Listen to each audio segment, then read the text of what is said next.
Hi, I'm Michael Roub from Inflection 360. I previously wrote an article on the top 10 strategies to sell your business for maximum value.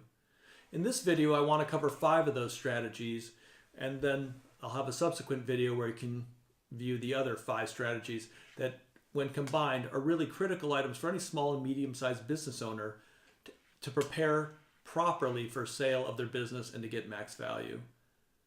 During my career as a corporate executive and investment banker, I've worked on numerous transactions and acquisitions, sales, and other processes. And really, it's obvious when a business owner is not truly prepared for sale. Past performance alone will not maximize value. An owner has to develop the right strategy and get the right advice and plan and prepare for that sales process. This is a massive event for any business owner, probably the biggest of their career. Don't leave your success to chance. My number 1 strategy is work with someone that will distinguish your business from others. There are many brokers and advisors out there that'll prepare standard information and help put your business out on the market. But are they doing you a service or a disservice? The problem is that many of them want to just take the same approach and look at each business they put on the market the same way every single time. They're really not going the extra mile to help understand your business and why it's different and how to present that properly to a buyer to help you get the value you deserve. So make sure that you're going to work with someone that truly understands you as an owner, understands what your management team is focused on and how you see the business, and make sure that they're able to articulate that message properly in a sales memorandum and in any discussions with the prospective buyer. Number 2 is financial preparation. I cannot stress on this point enough. While your accountant may be preparing your financials every year and your business may be very simple and straightforward from your perspective, you need to take the time to review your financials as an outsider would. Now's the time to take a monthly look at your business over the last couple of years, at least 2 to 3 years. If you've not done that, it's essential that you do. Before a prospective buyer dissects your performance, you need to do the same. Look at your expenses by categories. Does something seem strange or out of whack?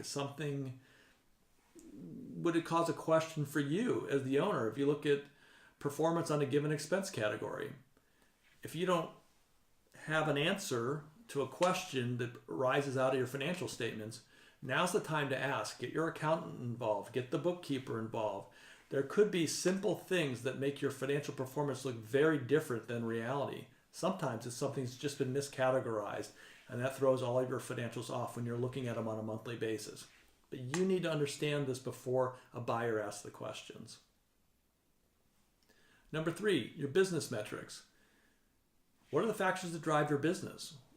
What are the key performance indicators that you look at on a daily, weekly basis to understand how your business is performing? You'll want to have that data on a monthly basis, just like your financials, and do the same review that you did with your financial preparation. Look at the data. Does something seem strange? If it does, you better be able to define why the data in the given month or the given period of time looks different or distinctly different than what you had seen in other periods. You have to have the answers. And when you don't have the answers, you have to keep asking the questions until you can get to the answers you need. Sometimes you'll find opportunities to actually improve your own business just by performing that exercise. Number 4, legal considerations, regulatory and compliance. Too often business owners don't want to commit the resources to address all of the key regulatory and compliance considerations that affect their business. Now, requirements are going to vary by state, by industry, service provided. All of those things are going to come into play here, but you need to understand where you may or may not be deficient in any given area. An incoming buyer is going to be very hesitant if you have any issues, particularly if you haven't addressed them properly. It's one thing to have some potential legal exposure and be able to articulate the nature of the situation and how it's going to be resolved. It's quite another to have a very open situation where you have no clear path to resolution or don't properly understand the dynamics and haven't taken any steps or measures to correct those deficiencies. You need to be proactive here.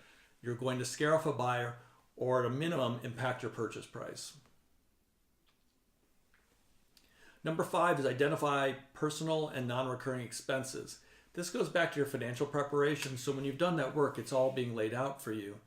But typically, a small business owner is going to pass through at least some level of personal expenses through their financial statements. This is very common, not saying it's anything inappropriate, but what you're going to want to do in a sales process is pull those numbers out of your financials and share with the prospective buyer why those are truly non-recurring expenses. Therefore, the profitability of the business actually would be higher if they were not there. Clearly, higher profit tied to a multiple, you're going to achieve higher value.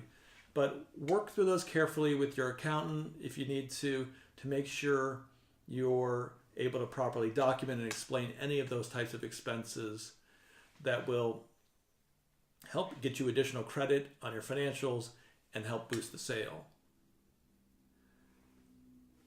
If you'd like to learn more, keep watching my next video on these strategies where I'll share additional items that I think are critical to the long-term success and the process involved in selling your business. You can also check out our website, inflection360.com, to learn more. Thank you.